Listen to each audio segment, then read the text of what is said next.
Hello everyone, आप सभी का स्वागत है मेरे यूट्यूब चैनल पर। पीवाईक्यू सीरीज के तहत आज हम लोग देखने वाले हैं परफॉर्मिंग आर्ट जो कंपलसरी पेपर है 2020 जो एग्ज़ाम सितंबर में हुआ था। उसमें आए हुए जो कंपलसरी पेपर हैं वो डांस ड्रामा दोनों के लिए कॉमन होते हैं, वो क्वेश्चन पेपर देखने वाले हैं। इसमें सबसे पहला जो सवाल आया है वो सवाल आया है, निम्नलिखित में से कौन सा पात्र शिल्पादिकारम में नहीं है। तो शिल्पादिकारम में कोलम, कनगी, माधवी ये तीन चरित्र हैं। तीसरा जो ऑप्शन है उमा वो नहीं है। थर्ड नंबर ऑप्शन यहाँ पे सही हो जाएगा। निम्नलिखित में से कौन सा पात्र रामायण में नहीं है।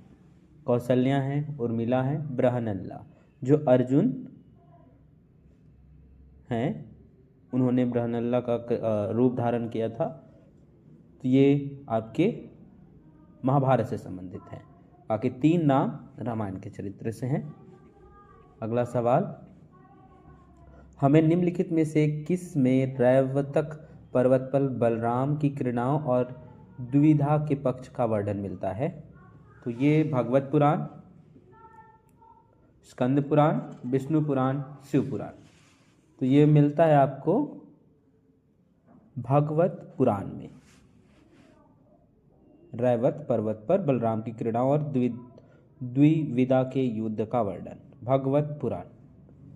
अगला क्वेश्चन देखेंगे, निम्नलिखित में से कौन से युग में कृष्ण का जन्म हुआ था। तो कृष्ण का जो जन्म है वो हुआ था आपका द्वापर युग में। अगला सवाल, बौद्ध अनुष्ठानिक रंगमंच का क्या नाम है जो बर्मा में है। तो उसका नाम है निभातकिन। नटपवे भी वहीं का है। निभातकिन, जातक, रामकिन रामायण का पाठ महाकाव्य से संबंधित है जो कि एशियाई कंट्री में है, और ये आपके वर्मा का अनुष्ठानिक रंगमंच निभातकिन। अगला सवाल,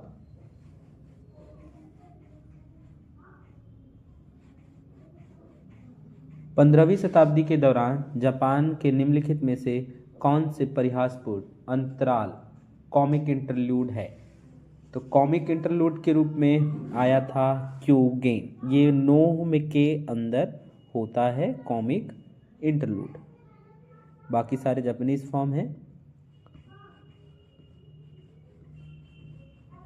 12वीं से 14वीं शताब्दी के दौरान जापान का मुख्य अभिनय निम्नलिखित में से कौन सा है। मुख्य अभिनय माइम एक्टिंग के रूप में होता था, तो ये है आपका सारागाकू। याद रखेंगे, जापान से। अगला क्वेश्चन देखेंगे, जापान के शिंतो धर्म के अनुसार कौन सी सूर्य देवी है। जापान के शिंतो धर्म के अनुसार कौन सूर्य देवी है। तो वो हैं अमत रसु ओमिकामी। ये सूर्य की देवी हैं। फर्स्ट ऑप्शन सही करें। अगला सवाल, निम्नलिखित में से कौन सा बीजिंग ओपेरा का पुरुष पात्र है। तो ये सारे बीजिंग ओपेरा के कैरेक्टर हैं जो बार बार पूछा भी जाता है चीन का। इसमें जो पुरुष होता है, पुरुष कैरेक्टर को हम लोग कहते हैं सेइंग। पुरुष कैरेक्टर सेइंग। चाउ जो होता है वो कॉमिक कैरेक्टर होता है। जिंग फेस पेंटेड कैरेक्टर। डैन जो होती है वो वुमेन को कहते हैं। थर्ड नंबर ऑप्शन यहाँ पे सही होगा। अगला सवाल देखेंगे, निम्नलिखित में से कौन सा रंगमंच रूप जावा से संबंधित है। जावा इंडोनेशिया से संबंधित है। वो है आपका यहाँ पे ऑप्शन थर्ड, केटोप्राक।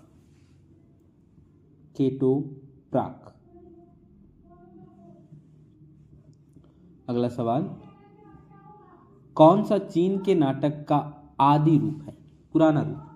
चीन के नाटक का आदि रूप। तो चीन के नाटक का आदि रूप है कुंजून ओपरा, मैक्यांग, उलेक, सादिवरा में से जो ऑप्शन बनेगा वो होगा कुजून ओपरा। कुंकू ओपरा के नाम से भी जाना जाता है। कुजून ओपरा बीजिंग ओपरा से संबंधित है।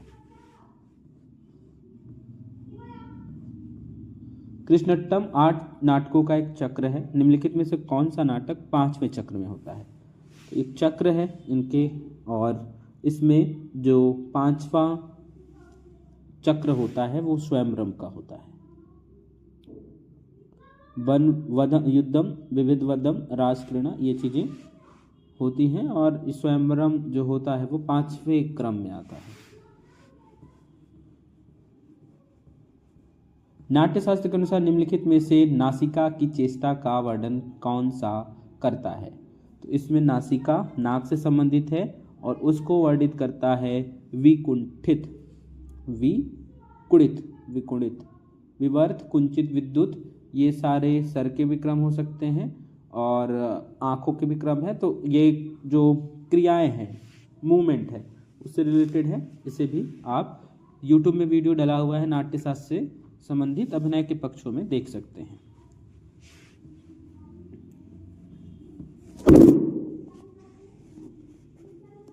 अगला सवाल देखेंगे। नाट्यशास्त्र के अनुसार निम्नलिखित में से कौन सा मंच स्टेज प्रॉपर्टी के रूप में मॉडल का द्योतक है? तो मॉडल कौन बनाता है? इसमें मॉडल से संबंधित जो होगा वो होगा पुष्प, एक तरीके का मॉडल होता है। मंच प्रॉपर्टी, प्रारूप, आहार अभिनय से संबंधित है सारे।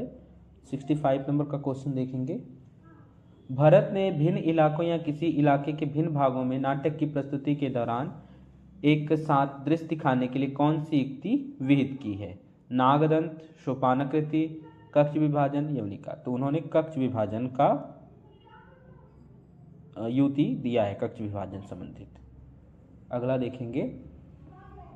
भाव का स्तंभ अंगघात प्रकार किस श्रेणी के अंतर्गत आता है? ये आपके सात्विक भाव से रिलेटेड है।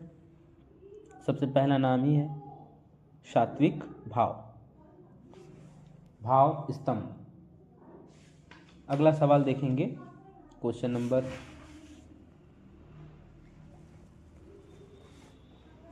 अगला सवाल।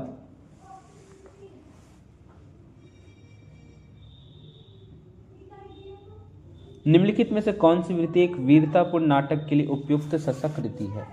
वीरतापूर्ण के लिए जो सशक्त वृत्ति है वो है आर्यभट्टी, आर्यभट्टी। अगला सवाल 168। नाट्यशास्त्र के अनुसार निम्नलिखित में से कौन सा स्थायी भाव भय के विभाव का द्योतक है? तो गुरु राजा अपराध, ये एक तरीके का भाव है डर से संबंधित।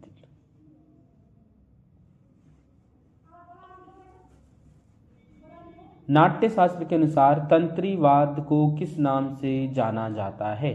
तत्, अवनत, घन, सुशीर। तो तत्वाद यंत्र के नाम से जाना जाता है, तत् कहते हैं तंत्रीवाद यंत्र को, तत् के नाम से। तत्, चौथा नंबर ऑप्शन होगा तत्। अगला सवाल।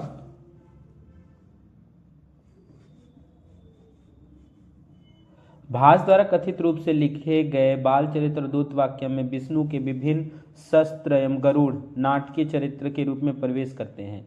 यह निम्नलिखित में से किसका उदाहरण है? लोकधर्मी, कैसकी वृत्ति, नाट्यधर्मी, पांचाली वृत्ति।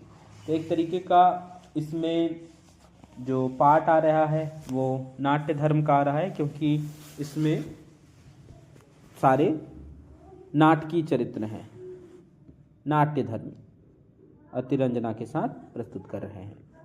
अगला सवाल। नाट्य प्रदर्शन को देखकर जब दर्शक रोमांचित होकर आसन से खड़ा हो जाता है और मंच पर वस्त्र एवं अंगूठियों को फेंकता है तो ये किस प्रकार की सफलता को इंगित करता है? ये इंगित करता है आपकी मानुषी सिद्धि को, सिद्धि से संबंधित है ये दैवीय और मानसिक 2 प्रकार की सिद्धियां हैं, उनसे संबंधित हैं। अगला सवाल, नृत्य नृत्य और नाट्य का साझा पक्ष कौन सा है? नृत्य नृत्य और नाट्य का साझा पक्ष है गात्र विक्षेप। गात्र विक्षेप। अगला सवाल देखेंगे, भारत के नाट्य शास्त्र के अनुसार ज्येष्ठ, मध्यम और अवर रंगमंच के हस्त नाप क्रमानुसार निम्नलिखित है। तो नाप जो होता है रंगमंडपों का, उसमें जो नाप है वो है आपके 108, 64 और 32, ये नाप है। 3rd नंबर ऑप्शन सही होगा। भारत के नाट्य शास्त्र के अनुसार नाट्य नाट्य कला के किसी अन्य रूप की तुलना में आनंद और सुख संसार में अधिक सक्षम और निपुण तरीके से पलायन प्रदान कर सकता है। अन्य कलाओं के विपरीत नाट्य दृश्य और श्रव्य दोनों हैं, इसका दृश्यमान एवं श्रव्यमान प्रमाण होता है। ये जो ऑप्शन बना है उसका दोनों पार्ट सही है, दोनों पार्ट सही है। 75 नंबर क्वेश्चन देखेंगे, ये भी अजरसन रीजन से ही संबंधित है और इसमें जो सवाल आया है वो है, चीन की रंगमंची परंपराओं की सभ्यता एकमात्र सर्वाधिक प्रभावशाली विशेषता इसकी विविधता है। चीन की अनेक क्षेत्रीय संस्कृति और उन संस्कृतियों के भीतर प्रत्येक सामाजिक वर्ग ने शताब्दियों तक चीनी संस्कृति के क्षेत्र और कतिपय राष्ट्रीय दोनों का विकास किया। तो ये भी क्वेश्चन जो आंसर होगा वो हो जाएगा आपका दोनों पार्ट, इसका भी सही है। RA की सही व्याख्या है। अभिकथन और तर्क। 76 कथकली के प्रदर्शन का सही क्रम। तो सबसे पहले कथकली में होता है, यहाँ पे सबसे पहला क्रम उसमें होगा अंगूर केली, अंगूर केली के बाद होगा थोड्यम, थोड्यम के बाद होगा वंदना, वंदना के बाद होगा पूरपडु। 3rd नंबर ऑप्शन इसका भी होगा आंसर, 3rd ऑप्शन। अगला सवाल, उत्तर से दक्षिण की ओर एशियाई रंगमंच रूपों की उत्पत्ति के सही क्रम को ढूंढें। नागजी, खोन, तुअंग, लाखोन, स्पेक। तो यहाँ नागजी जो है वो हो जाएगा आपकी चाइनीज फॉर्म से, और उसी के हिसाब से उत्तर से दक्षिण की ओर अगर हम जाते हैं सीक्वेंस में, उत्तर से दक्षिण की ओर अगर हम जाते हैं तो वो ऑप्शन बन जाएगा नाजी पहले, नाजी के बाद हो जाएगा आपका तुअंग,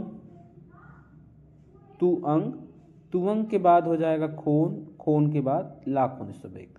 ये भी क्वेश्चन बनते हैं, जितने भी ऑप्शन आएंगे आप जरूर इन्हें सर्च करें, उनके बारे में जानें, जो आपके PYQs के आंसर में बार बार रिपीटेड होते हैं और आने वाले एग्जाम में भी देखने को मिलते हैं। 2nd नंबर ऑप्शन होगा इसका sequence, second number option sequence. अगला सवाल,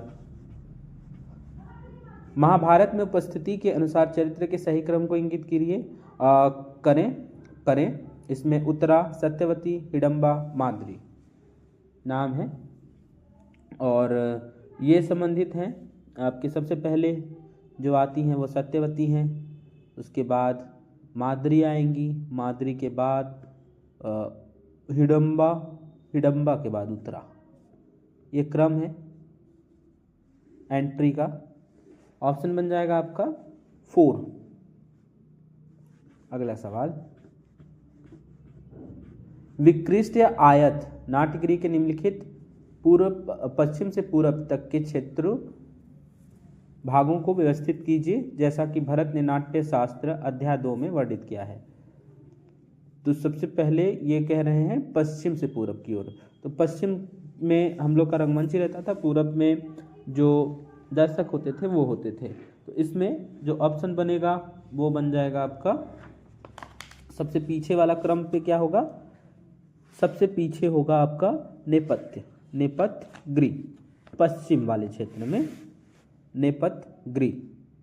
नेपथ्य गृह के बाद हो जाएगा आपका इसमें रंगशीर्ष, रंगशीर्ष के बाद रंगपीठ, फिर प्रवेशक निवेशक। ये ऑप्शन बन जाएगा आपका बी, बी के बाद डी, डी के बाद सी, सी के बाद ए, 2nd नंबर ऑप्शन। अगला सवाल,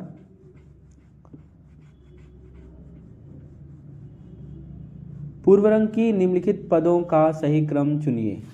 तो पूर्व रंग में सबसे पहला जो क्रम होगा 5वें अध्याय में वर्णित है, और इसमें सबसे पहला क्रम होगा आपका अवतरण। अवतरण के बाद आरंभन, आरंभन के बाद हो जाएगा आसुरणा, आसुरणा के बाद हो जाएगा वक्त्रपाणि, फिर मागसरिता। 4th number option is true. Next question देखेंगे। एकादश संग्रह के निम्नलिखित पक्षों का सही क्रम। तो ये भी बहुत बार पूछा जाता है, एकादश संग्रह का सही क्रम, जो बहुत बार पूछा गया है एग्जाम में। और इसमें जो सही क्रम है वो क्रम है आपका, सबसे पहले तो भाव आएंगे, भाव, भाव के पश्चात अभिनय, अभिनय के पश्चात जो अभिनय के बाद है धर्मी, धर्मी के बाद है वृत्ति, वृत्ति के बाद है प्रवृत्ति। ये क्रम है इनका। फर्स्ट ऑप्शन ट्रू होगा। अध्यायों का भी क्रम कह सकते हैं आप।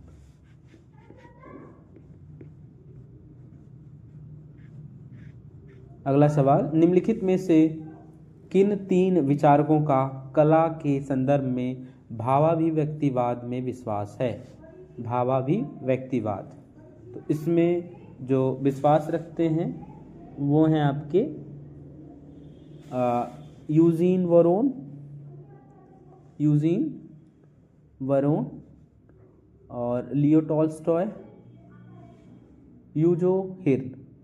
ये नाम है जो कला के भावाभिव्यक्तिवाद सिद्धांत से संबंधित हैं। फर्स्ट ऑप्शन ट्रू होगा। नेक्स्ट सवाल देखते हैं। भरत के नाट्य शास्त्र के अनुसार निम्नलिखित में से कौन सी 2 प्रवृत्ति हैं? आवंती और पांचाली, ये प्रवृत्तियां हैं। बाकी अंगरचना, अपवारिता, अंग सब अलग अलग नाट्य शास्त्र के वर्ड हैं। बी और ई, सेकेंड नंबर ऑप्शन सही होगा।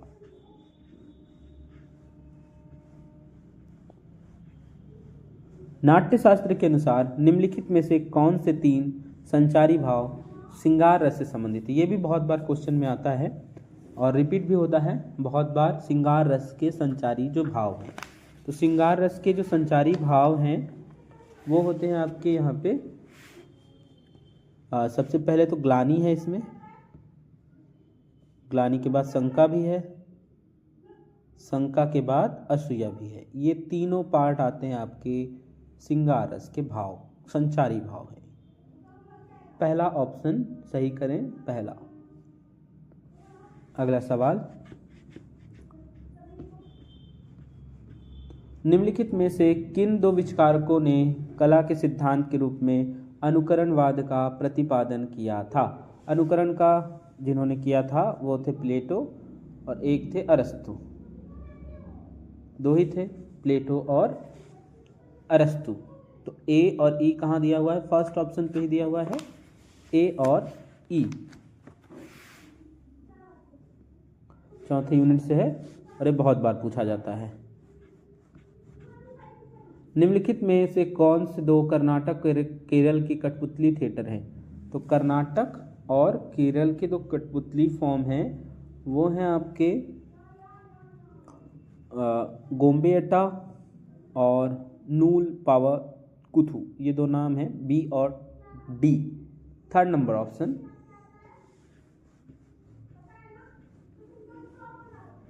निम्नलिखित में से कौन से पूर्वी भारत के 2 कठपुतली थिएटर हैं? पूर्वी भारत की बात हो रही है, तो इसमें पुतुल नाच बांग्ला और रावण छाया उड़ीसा, ये 2 हो जाएंगे आपके ए और सी। ए और सी, ए और सी को सही आंसर करें। कहाँ दिया हुआ है? Second number option. अगला सवाल,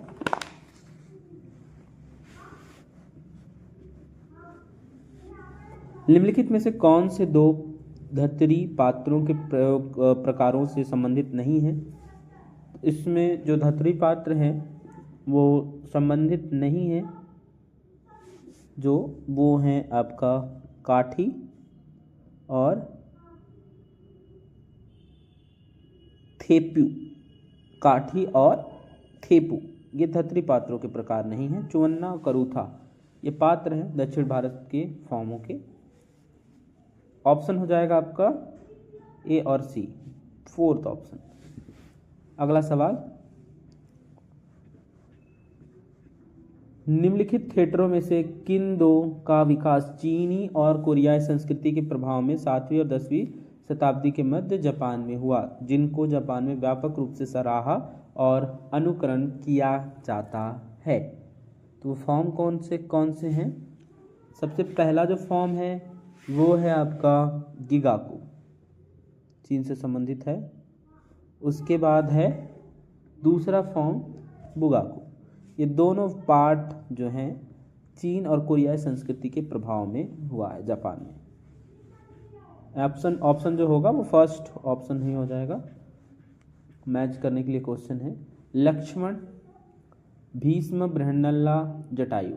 बृहन्नला का संबंध हो जाएगा विराट साम्राज्य, विराट राज्य से। लक्ष्मण का संबंध जटायु का संबंध हो जाएगा संपाति से। भीष्म का सत्यवती, सुमित्रा, लक्ष्मण। ए का 4 ऑप्शन फर्स्ट पे ही दिया हुआ है। बाहर की चीज़ें यहाँ पे कुछ है नहीं उलझाने वाला, बहुत ही सरल तरीके से ऑप्शन फर्स्ट सही हो जाएगा। अगला सवाल देखेंगे। अगला सवाल,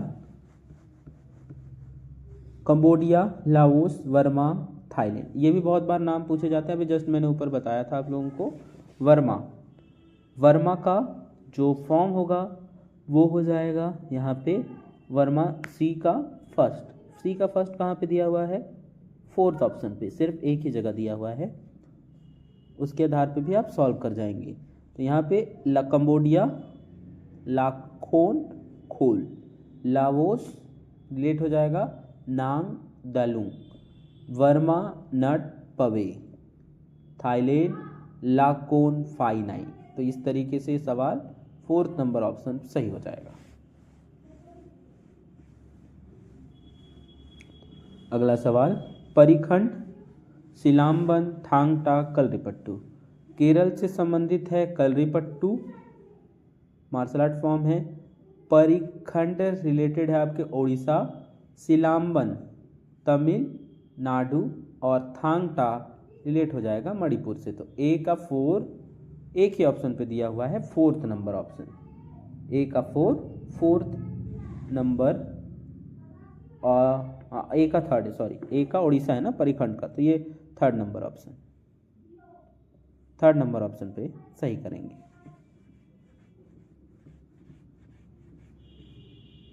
स्वराघात परिवर्तन द्वारा नाट्योक्ति का उच्चारण, नाटक की केवल वाणी द्वारा प्रस्तुति भारतीय वृत्ति में होता है, ये वाणियों से। तो बी का 4 कहाँ पे है? बी का 4 थर्ड वाले ऑप्शन पे है। बी का 4 के आधार पे भी हम सॉल्व कर लेंगे इसे, थर्ड वाले ऑप्शन पे ही है, उसके आधार पे पूरा आंसर यहाँ पे सही हो जाएगा। ए का हो जाएगा काकू। और भावों की शारीरिक अभिव्यक्ति जो होता है वो होता है आपके अनुभाव में। हम लोगों ने देखा भी है शारीरिक अभिव्यक्ति कायिक, वाचिक, आहार्य, सात्विक, ये प्रकार हैं अनुभाव के। और उसके बाद नाट्य की सशक्त प्रस्तुति जो होगी वो अवेद्य। थर्ड नंबर ऑप्शन सही करें, थर्ड नंबर ऑप्शन। अगला सवाल, ये भी मैच के लिए है। भोज्य रस, नाट्य रस भरत मुनि जी का है। उत्पत्तिवाद का सिद्धांत भट्टलोलट जी के द्वारा दिया गया है। और भावना व्यापार और अनुकृति अनुमितिवाद वो दिया गया है आपके, जैसे हम ए का थर्ड करते हैं, ए का थर्ड सिर्फ एक ही ऑप्शन पे दिया हुआ है सेकेंड, बी का 4 दिया हुआ है, सी का सेकेंड श्री शंकुक अनुमतिवाद, और भावना व्यापार या साधारीकरण संबंधित है भट्टनायक से। इस प्रकार second number option true, second number option सही करें। अगला सवाल है 10 रूपक से संबंधित। एक पात्रीय नाटक जो कि आकाश भाषित के साथ प्रस्तुत किया जाता है वो कहलाता है आपका भाण। धर्म अर्थ काम संबंधित त्रिविध विषय हो वो कहलाता है आपका समवाकार। देवी स्त्री पात्र का अपहरण जिसकी विषय वस्तु हो वो कहलाता है इहामृग। और युद्ध की विभीषणा के पश्चात नारियों का क्रदन जिसकी विषय वस्तु हो वो कहलाता है अंक या उत्कृष्टिकांक। इस आधार पे हमारा जो ऑप्शन बन जाएगा वो हो जाएगा ए का सेकेंड। एक ही ऑप्शन दिया हुआ है सेकेंड नंबर ऑप्शन, उस आधार पे सारे सवाल यहाँ पे सही हो जाएंगे। Second number option. आज के लिए इतना ही रखते हैं। फिर 2020 जून का एग्ज़ाम जो हुआ था वो हम लोगों ने देखा और ये PYQ सॉल्व किया। जो भी समस्या या किसी प्रकार का कोई आपको नोट्स संबंधी जानकारी और नोट्स अगर आप लेना चाहते हैं ऑनलाइन माध्यम से वीडियो रिकॉर्डेड कोर्स के माध्यम से तो आप संपर्क कर सकते हैं दिए हुए नंबरों पे। धन्यवाद।